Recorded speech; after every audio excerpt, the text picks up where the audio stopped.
Happy Friday, everyone. That's right. It is Friday the 15th. We are so excited to have you guys tonight on the show. We have an action-packed show for you guys tonight, and we're going to leave you with some inspiration as you head into the weekend. Right, Eamon?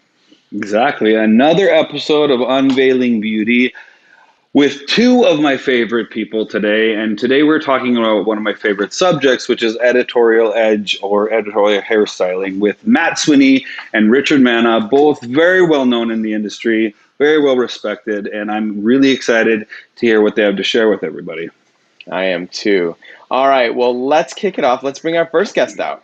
Okay, so Richard Mannah, how are you, buddy? You there? I'm great. Yeah, how are you guys? Good to see Mr. you. Global Artistic Director for Joico and whatever other titles you're going by these days. Just a local hairdresser. A local hairdresser. How have you been doing? I've been doing good, man. Just trying to stay active, trying to stay positive during this quarantine season, and trying to stay creative. So it's been challenging on some levels, but it's been Yeah, great on other levels. And I always like to see the positive in every situation. totally. Speaking about creative, we're talking editorial shoots. And, I get the question all the time, as I'm sure you do, is like, where do you even begin to conceptualize an editorial shoot? Good question. I think it all depends if I'm actually directing the shoot, which a lot of my shoots I have had I've had the opportunity to direct a lot of my shoots. If I'm rocking up on a magazine shoot, I'm rocking up with a director on set. But let's talk about the shoots that I put together. So I think firstly, it's about conceptualizing an idea and creating storyboards. And that's not just necessarily hair. It's about lighting, it's about styling, it's about makeup, and it's about hair. Because a good editorial shoot, as you very well know, guys, you guys do a lot of them, is about the total image, hair, Yeah. styling, makeup, lighting and angles. And so that for me is so important to just have a strong direction and then share that with the photographer and maybe get other people's opinion and ideas. I always start with an idea, but I'm always open for better ideas. And I think that's so, so important rather than staying rigid with just one idea. Oh my gosh, I I can like relate to that so much, Richard. Like, I know that there's so many times when I have an idea for an image that I want to capture on a shoot, and I get so stuck on that idea that I've worked out a great relationship with a photographer that he'll photograph it and he'll be like, "Okay, did you get that out of your head? Because now I want you to just go in with a clean set of eyes and Yeah, just do what you see and yeah, stop trying to recreate what you had in your brain." And that's usually when the magic happens. big time. So question for you, because you just lined up and talked about how like there's so many different things and whether you're getting directed or owning the direction. If you could pinpoint it, I'm going to put you on the spot a little bit. If you can pinpoint it down to like the most important thing or the most critical thing to create a picture, like what do you think that would be? For the finished To, result, to get that perfect shot, like what do you think it really all hangs in the balance on? the energy. It's all about the energy captured in that model's face in that moment. Like whenever I've done any shoots, I'm like you. I mean, I try to get the safe one out the way first. Once that's out the way, then we can just jam. And what I like to do and intend to do is I like the photographer just to shoot for the first 3 to 5 minutes and just soften the energy, make the model feel comfortable. And then once he's shot for 5 minutes, the many different angles, we then all go to the computer and we just go through the different images. And you'll automatically see what angle looks better of the hair, what angle looks better of the model, what lighting looks great. And then once you've narrowed it down to that mood, to that feeling that we're all liking, then you get the photographer just to focus, I guess, on that angle. And then obviously have the model move around.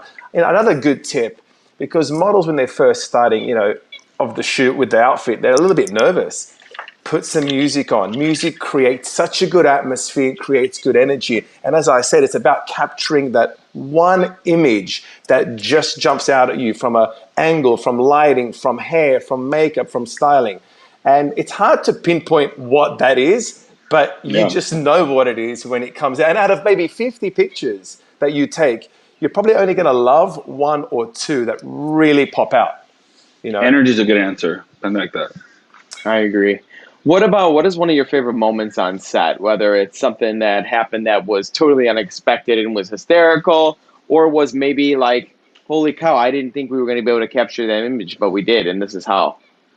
Yeah, I think one of the memorable moments for me was doing British Vogue. I did that shoot. I was a bit nervous. It was my first shoot for British Vogue, and the whole team was there. And I had a model with short hair, and I was like, I don't know what to do with this. Am I going to just wear it flat? Am I going to wear it textured?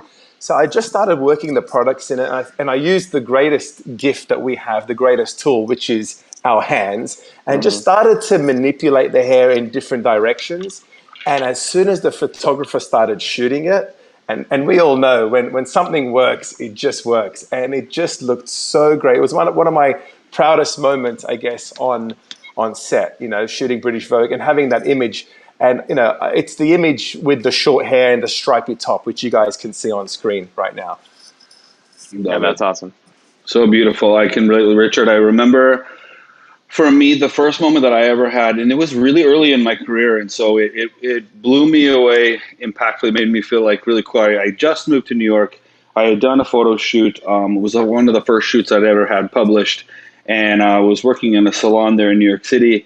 And the client that sat in my chair, she opened up a magazine to show the haircut that she wanted, and it was a picture of the work that I had done, and it Oh, was wow. like a mind blowing kind of like cool experience for me. So it really did kind of make me feel. I was like, oh, this is really cool. People actually do look for this work, and they are Yes. inspired by like many of your like so much of your work. And speaking of inspiration, you blow me away with like a lot of the work that I see that you do has to do with like the braiding and the intricate braiding, a skill that I am always trying to sharpen, but you always just freaking seem to be ahead of the curve on the game. So what are some tips on how you got into that braiding? Did you have a mentor? Did you just like figure it out on your own, or talk to us through that kind of skill set that you have? So I was when I first started hairdressing, my focus, this is back in the 90s, mid 90s, my focus was just on cutting and styling.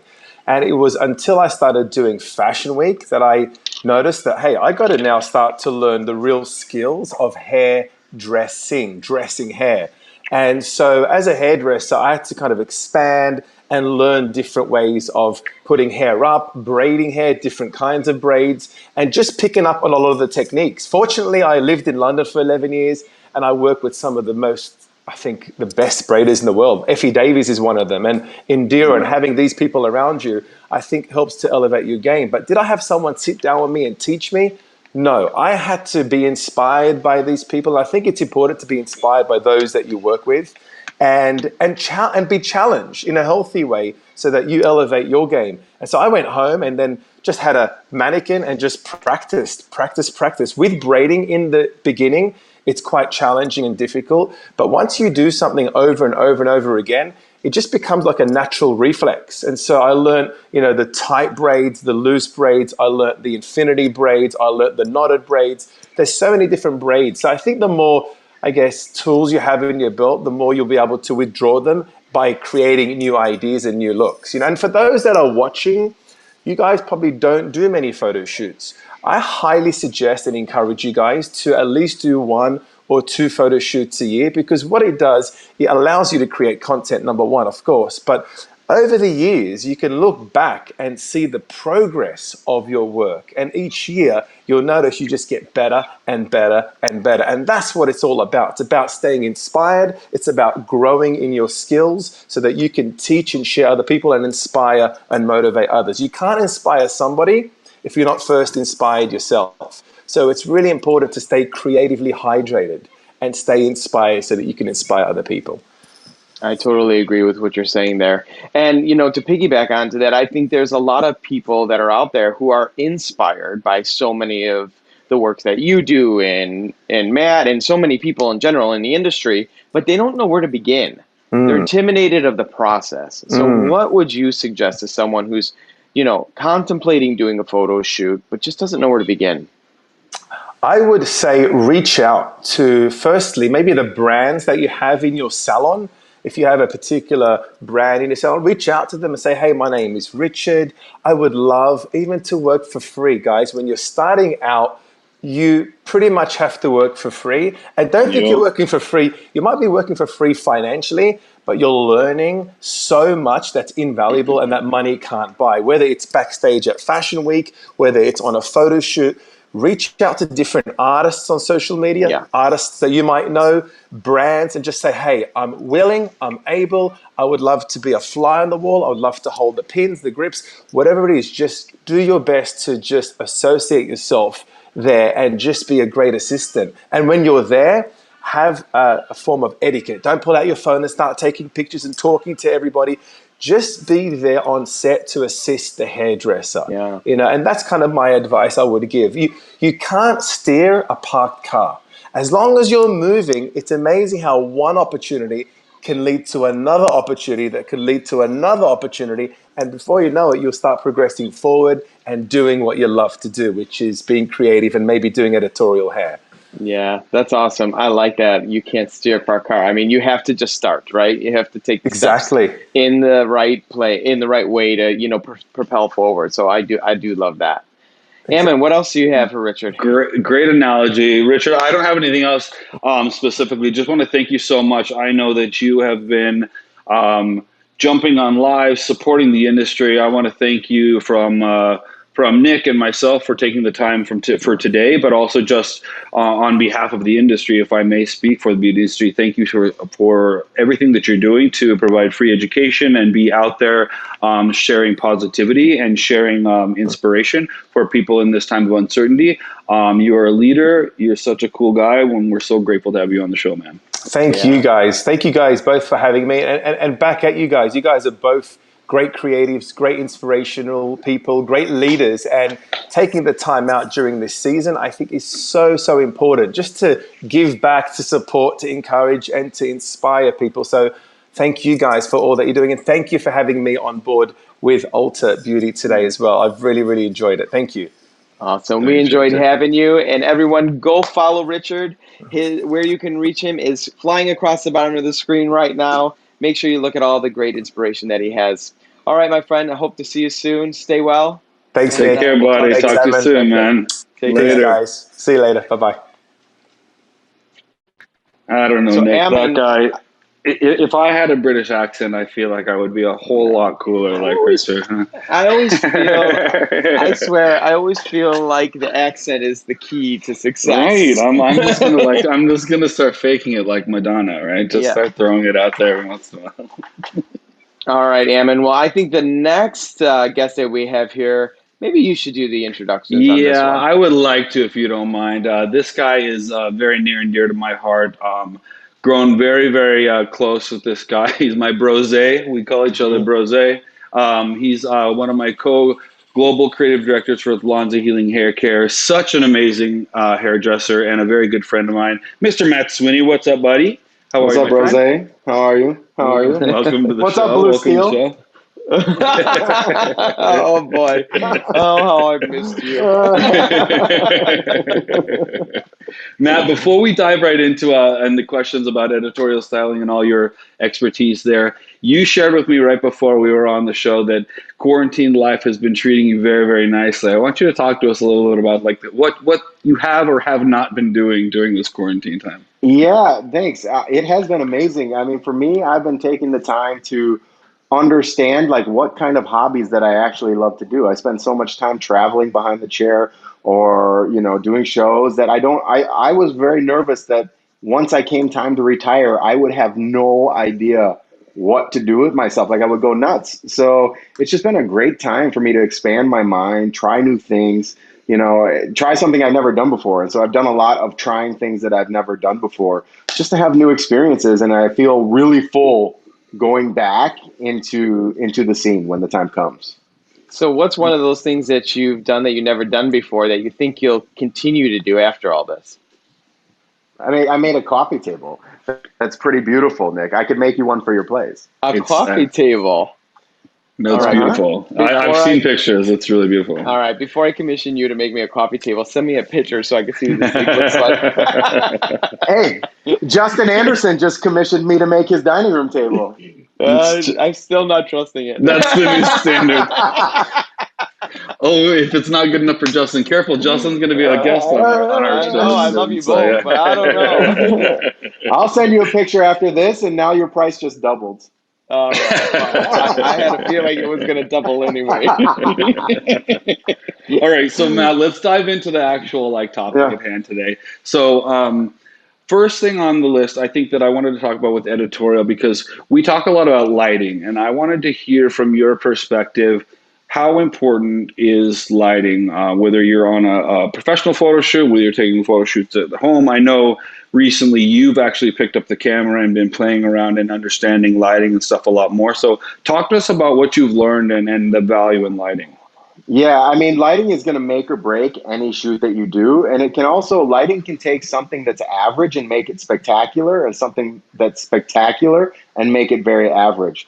So, what I've actually done for myself through this time is I have this area in my backyard. I love it. I think it's very beautiful. And every day, like, I will look at it multiple times a day, because then when you look at it, you can see how the different light changes the image of what you're looking at, right? And so then when you go back to behind the camera, it's, yes, the photographer is the lighting guy, but it doesn't mean that you can't suggest something. So when you're looking at an image and you watch the way the sun travels over the top of an image, the light will change dramatically from every position of the sun. And the same concept falls behind the camera in a studio. And so where you're adjusting your lights, it's going to cast shadows certain ways. It's going to enhance something. It's going to push something out into the boundary so you don't even see it. And so just studying light outside on a fixed object throughout the day is a great way to start to just conceptualize what light can actually do for your photo shoot. That's a really good point. I'll tell you, one of the things that I think about when I'm shooting is I really believe, and this is just my own opinion, that the model is the most important part of the shoot. What do you think about that, and what is kind of your process in picking a model? Yeah, I agree with you. Models can make or break. Models may either make it look expensive or make it not look expensive. The model can do anything, right? You can put an Yeah, H&M jacket on an expensive model and it looks like a really expensive jacket, yeah, yeah, And I think where people make mistakes is they jump to pretty, right? Like, I want the pretty girl, and for some way, shape, or form, I would say that the quintessential pretty has become a little pageanty, right? And so, and if I'm going to do something fierce, I can't put fierce on a pageant model. I yeah. can't put fierce on the all-American girl. And so you have to really kind of understand the look you're trying to create, and how are you going to draw that out, with the model that you choose. And so I see a lot of the biggest mistake is you can have a great model, but she's, say, a quintessential beauty, and you're trying to do something wicked fierce on her. Like, the Yeah. two things just don't match. Well, I always think like if you want, there's pretty and then there's really beautiful, and I think really beautiful has a level of uniqueness to them. Totally. I like interesting. Give me Hmm. interesting, and I think you're gonna just destroy the camera in a good way. Yeah. Give me pretty. We're gonna have to work a while to find the picture I want. Yeah. Yeah, I You think know. that this is a really great topic too, because like pretty is, as we always say, it's like it's in the eye of the beholder, and right now more than ever, right? Like there's we're showcasing different versions of beauty and bringing to the forefront people who are not necessarily, I don't want to say stereotypically, because everybody's beautiful, but they're not the traditional model, right? Yeah. And we're celebrating that. We're in a place in time in the world right now where we're celebrating uniqueness and celebrating individuality, and so finding models that have that special something that photographs beautifully to your concept, but have that uniqueness, so it doesn't just fall into, like you said, Matt, like the pretty or just like the expected. I think is kind of key, right? So Yeah. it's not just the usual. It's like looking for something that sends the message and supports the message that you're going for. Yeah, and sometimes with pretty too, it's like, I'm pretty. Take a picture of me. It's going to be great, and yeah, it's an okay picture, and it's fine. But show me your soul, and that's really what you need to get out of the photo, right? From the model, is you need to get a picture of her soul out Yeah. on the camera. That's why Kate Moss was so fantastic, and by no means was Kate Moss a quintessential model in the beginning when Right, she started. right. Do you know what I mean? She had basically, like, she kind of was boyish in her looks, and soft in her face, and all those different things that weren't Yeah. quintessential model at that time, but she gave her entire soul just by her eyes. Well, And because it so, made her uniquely gorgeous. Yeah. yeah, exactly. I mean, So unparalleled, really. yeah, I love that. Love that. Celebrating that. So now, okay. So now we talked about the model, and now I know you have a specific conversation, Matt, that you like to talk about when it comes to understanding like what you're shooting hair wise, right? So because I think a lot of people, they create looks and then they photograph them, but they don't really understand what they're shooting when it comes to the hair wise. So expand upon like that topic and what you mean by that. Totally, I will. I mean, this is something that like changed my photo shoot life forever. And what you have to remember is that a picture is 2D, right? It's two dimensional. And when you look at something, it's three dimensional. So you're looking at something as this 360-degree thing that has to be perfect. When you put it behind a camera, it's two dimensional. So if you're spending 35 minutes on maybe your model's not best side and you know you want to shoot a profile, you've literally just wasted 35 minutes of styling time that could have been focused on the side that you want to shoot. And so if you look at a lot of my pictures, like when you look at them, they look whole, but I'm telling you, like in the back, maybe I didn't even do anything. Maybe I just twisted it up and hit it with a clip. But this is the reality, like don't set yourself in this place of I have to make this 360-degree image that's fantastic. No, I like the way this model looks like this, so that part of her has to be fantastic.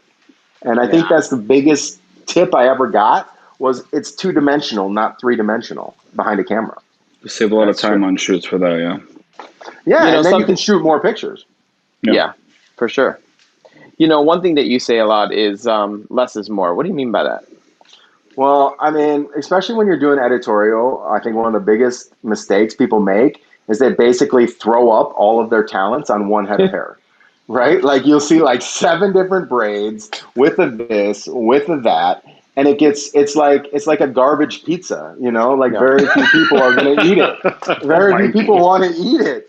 It's true. So you want to make sure, like I've always found and always believed, simplicity wins everything. So like a simple, people say, oh, it's a bob. No, it's not a bob. It's a That's the perfectly hardest thing to done, get. simple bob that looks fantastic behind the camera. It's a beautiful chignon. It's a beautiful ponytail. It's just a slight wave. Like those are the pictures that end up doing well. And even when you look at like high editorial stuff, there's not, McMassive stuff happening to the hair. Yeah. Like you might have a certain type of texture that resonates throughout the hair, or you might have, a few accent braids, but it's not this like, oh, I got every skill I'm going to use on one person. Here we go. Right. All the bells and whistles on one head of hair. Which actually, like Matt, this is a question that I'm just seeing that's coming up right now is like, when you're thinking about these silhouettes and when you're thinking about these shoots, like, because I believe the same thing. I think that hairdressers like to, and I think they come from it innocently, right? They want to prove that they're a good hairdresser, and so they want to kind of like put all of their things on there to show, like, look at all of the skills that I have. And so having that editing eye is what I like to think about it. And I want your opinion on the matter. Like, do you think that training somebody's eye is something that can be done, or is it something that somebody has vision and taste that they're born with and it's cultivated, just as a matter of opinion? Curious. Well, when I was in high school, I wore a shell necklace, and look at me now. So the reality is, I think it can change. I think it can change. With the right guy. I have so many things to say right now.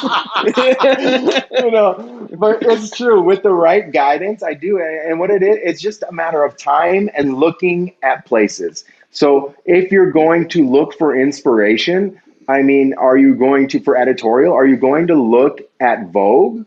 Or are you going to like pick out one of the hair magazines that's, at the cash register on your way out of the grocery store? Not to knock it, but they're different things. And so if you're trying to cultivate an editorial flavor and an editorial taste in your brain with your psyche, then you need to go to the source of where the strongest editorial photos come from. And that is, i.e., things like Vogue and stuff like that. And you'll start to understand what we mean by simplicity. I mean, like even that will start to resonate much stronger, and you'll realize that, yeah, I have all these amazing skills, and that gives me all these amazing photo shoots I can do. I don't have to do it in one. So now I have 7 different photo shoots I can do instead of just one, Yeah. Yeah. I think the Well other thing said. to that too is it's like any other muscle, right? It's about Yeah, training it.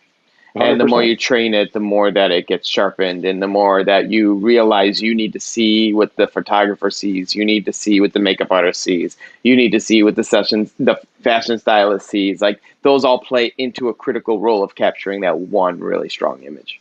Yeah. And I think you have to put their hats on too, right? Like, so even if you're walking to a shoot with other people, if I were to style this, how would I style it? If I Yeah. were to do makeup, how would I do makeup? I know a lot of people like to mood board, and mood boarding is a big thing. I'm actually I'm not a big mood boarder. I'm more of a like organic, like what does the hair want to do today person. But it doesn't mean that I don't put those different hats on before the shoot, because that's just cultivating taste, like you said, Nick. It's just growing those little, like your brain shoots out these like twigs, right? Like it looks like a tree in winter. And so you're just firing those neurons, and you're just digging deeper ridges in there and starting to gain a little bit more perspective on, taste and such. The Yeah. analogies today that we're getting from Richard and Matt today, you can't drive a parked car, trees, twigs, like we're all sorts of analogies today. We're all getting very in our psyche on our On a analogies Friday afternoon. on We a got Friday nowhere else afternoon. to go in quarantine, so our That's brains are right. getting like very, very creative. Well said though. Well said though, Matt. And good to see your face, buddy. It's Nice been a to see you minute. too, Yes. man. Yeah, you need my haircut again, though. That haircut that I gave you in Hey, October. listen, like I agree with you. I agree with you. Jeff can Yeah. hear me. He's being very quiet. I want to make sure that he does know, like, I'm not mad at the way he took care of me, keeping me Oh looking sharp. no. But it's not a Matt Swinney haircut. I was going to tell everybody today, like, Matt cut my hair on stage at the Lanza big event last time. Best haircut I've had, and I think it was the best like haircut I've had. The last haircut, and Jeff's been doing his best, but I mean, he's like 3 haircuts in, so I can't like knock him, right? He's doing really good. No, the Yeah. fade looks nice. He just needs to get after that fringe. I love it. We're gonna drop that there because the comments will Yeah, start rolling in. Here we'll they start come. going. Mr. Sweeney, always a pleasure. Make sure you text me a picture of that table. I want to see what you're working on. I will. You're going to be double charged when you come Hike through up and the you want your price. order. Nick. Hike. Hey, He it's can going afford up. it. Hike up the price. He can afford it. I already I know. love Yeah, right. I love you both. I miss Love you you both. I too. can't wait to hang out with you again. Nick, I you don't look know. a day over 25, buddy. Thank you. Oh, that's a You're good one. such a jerk, dude. Oh, And goodness. cut. See you later. Cut. And you're never coming back on the show. See you, Swinney. Thank you so much, Love you buddy. guys. Be Bye. good. Love Love you you too. too. Take care, man. He's such a. One thing he's always good for is a laugh. That's Oh for man, sure. Oh my God. it has been that way since day one with him. I'm like, I oh, know. I just met my like big brother that I didn't know I had. Much older brother, by the way. Much, much older. Much, yes, for now sure. that he's muted and he can't jump in like and hijack Right? I know. it.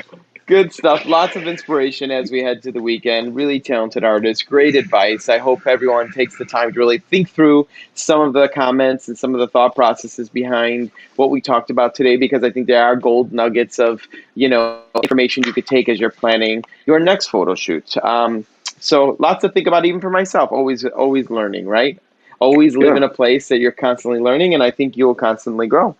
Yeah. Speaking of growing, we want to grow into some new shows next week. What do we have on the plan? Yeah, totally. Nick, I love that Matt took this, or Matt and Richard today. They took us to a place that was like photo shoot, and then I want to make sure that everybody that's watching is really thinking about like behind the chair photo shoot like aspects. They apply to your phone skills or like big editorial photo shoots alike. Those skills still relate both ways. Very excited though. Coming up on Monday, another episode that's related to texture. This one is going to be called Straight to the Curl, because we're going to be talking about texture not only from a natural texture perspective, but how we like texture is really from straight hair all the way through those are the tighter textures of hair, and how the phrase that I'm going to use is texture in, texture out. It's not always just about like utilizing the natural texture, but sometimes we're adding texture with perms or smoothing texture with relaxers. We're going to cover all that with Miss Bakila Riley and none other than Mr. Mark Bustos. It's going to be a fantastic show. I love it. Good, talented people. Lots of great energy. Lots of great learnings. Well, that's it. That's it for the week. We're wrapping up. It's Friday! It's time for a bottle of something and a straw to get us through the weekend. And a little umbrella. And a little umbrella for sure. All right, my friend. Have a good night and a good weekend. And to all of you at home, be safe, stay well, and we look forward to seeing you Monday. Take care, everyone.